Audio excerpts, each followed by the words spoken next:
Locked On ACC, your daily podcast on the Atlantic Coast Conference. Part of the Locked On Podcast Network, your team every day.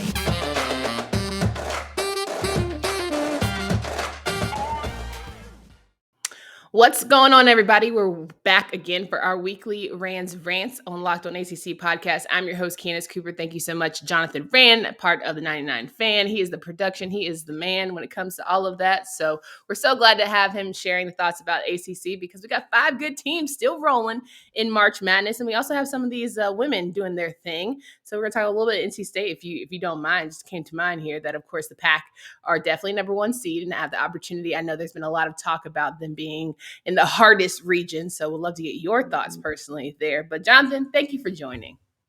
I appreciate it, Candace, and I appreciate that you mentioned the ACC. We're not going to talk SEC today. We're not going to talk a certain big SEC team who lost yesterday and messed up other people's brackets. Not mine. No, not mine. Not at all. You know, I saw someone else on Twitter who put Kentucky. He was like, ha, ha, ha, ha. No, I didn't put Kentucky as the winner. Ha, ha, no.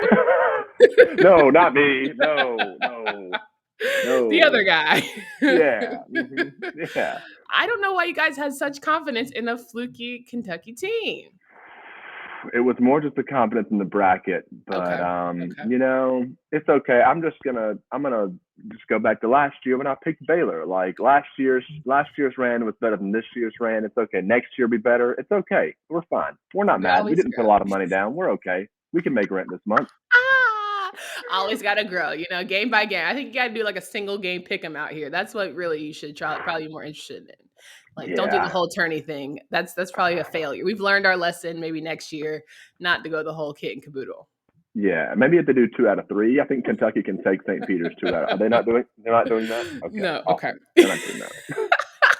In this one and done tournament, March Madness is certainly crazy. You have to have your best game every single day. So we've seen, great moments. Luck of the Irish from Notre Dame, who faces Alabama today. You want to talk about Mike Bray? We were going to just kick it, grab a beer and just really get a Guinness, of course.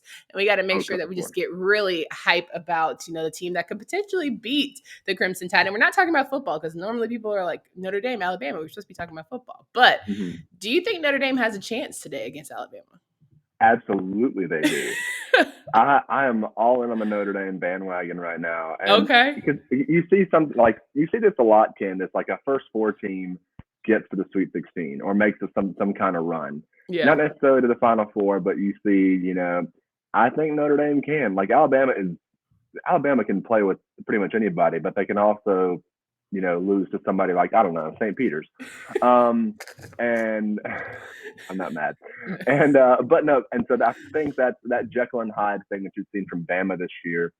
And Notre Dame, they've already got a game under the belt, so they're ready. They've got a game and a half because they had to play 2 overtimes to get there. But they're ready. So I have Notre Dame winning this game. Ooh, okay. I love that for you. And then Miami and USC, Miami team that's had a really streaky, season, but when they're good, they're great. And so I don't want to count them out just yet, but I think I'm going to need to see something out of Isaiah Wong, Cam McGusty, and really just Wardenberg. Anytime you have a white boy who's big and can shoot, like anybody's in trouble. But I'm feeling confident about the Hurricanes. Do you want to talk Brady Manick now, or did you want to? Listen, I was going to wait for our Saturday roundup, but I love him. I know you do. So I'm all about Go ACC right here. I'm all about it. But USC, they're good. Like they can be good. They have been good. Maybe we should say that they have been good. Yeah. It's going to be tough, but you can't count out Jim Larinaga in the postseason. Yeah. Like he just knows what he's doing. Yeah. So it's gonna be a toss up. Those 7-10 games, Candace, they're basically like the 8-9 games, Right. So I'm excited though. Like right now, ACC, knock on wood, looks okay. Right. All 5 still in, which is like hallelujah. Jim also, Larinaga, like he kept his job with this season. Like there was definitely some talks where like maybe it's time to retire. Maybe we should talk about succession plans. Like I don't know, but I definitely think with this season he's going to stick around a little bit longer. Then let's talk about the hottest game of today, in my opinion. Virginia Tech and Texas. The Hokies, hot as hell. Texas, again, can be a good team, a great team, or they can be a little bit of boo-boo. So who do you have winning this one? I've got Virginia Tech winning this one. and the next one. I've got them in the Sweet 16. Ooh, okay. Yeah. It's a little bit of recency bias because they look so good in Brooklyn.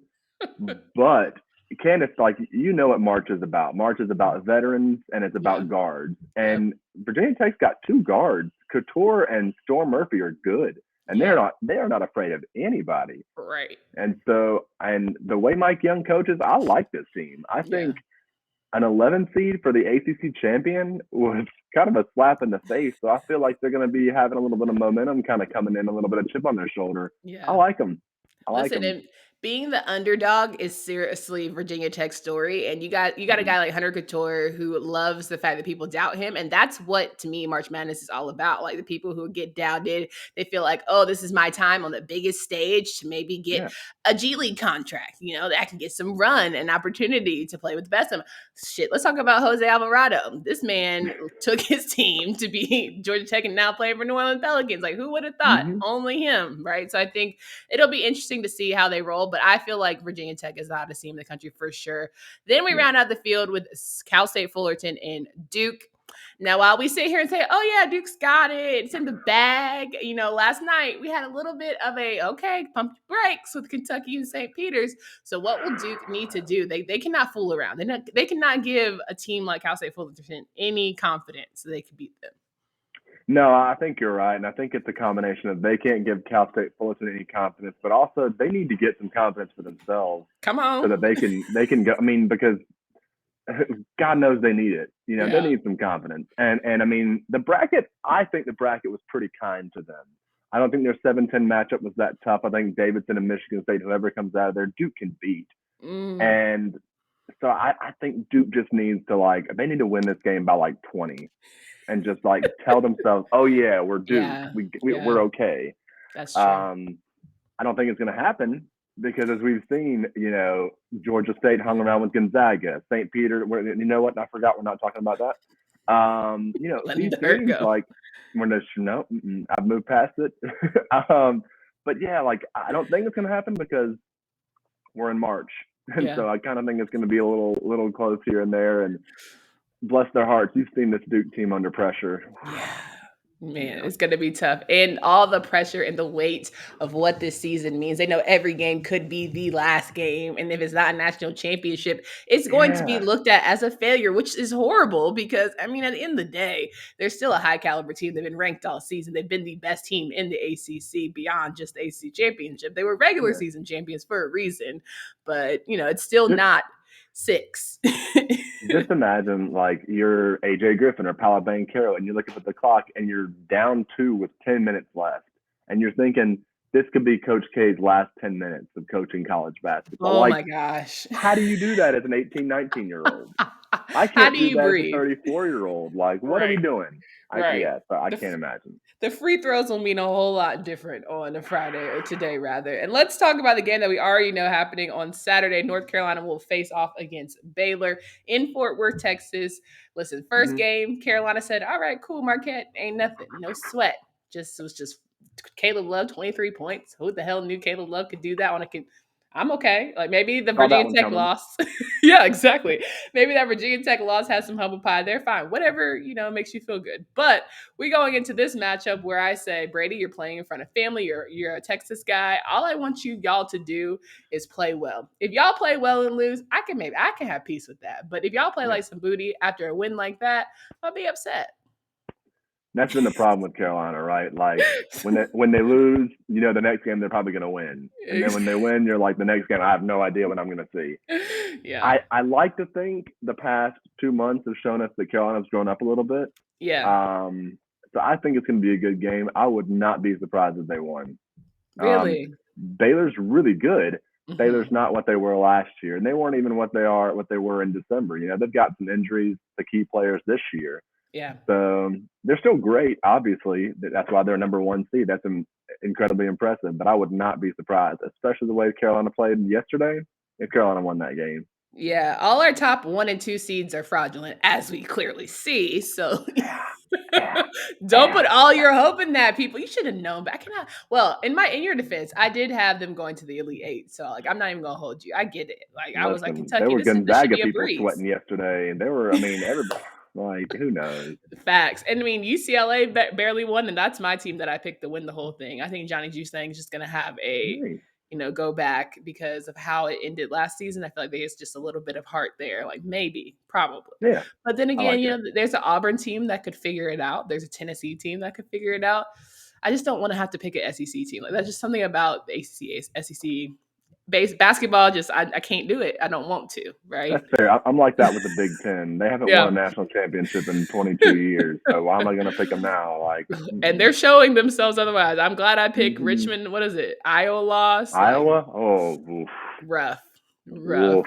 And Wisconsin might mess around and lose to Colgate. So you just never know. That's some good toothpaste. Okay. Good.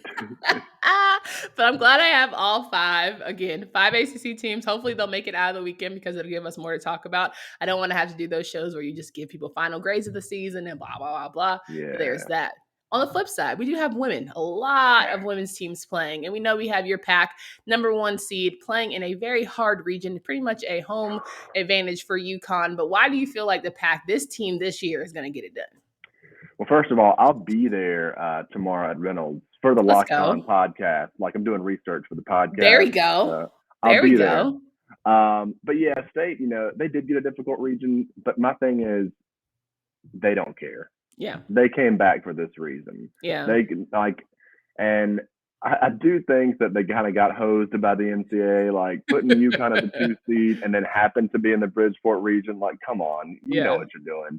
Yeah. But if you're State and if you're, you've been a competitive college athlete, Ken, if like you want to go up against the best, that's just the competitive nature.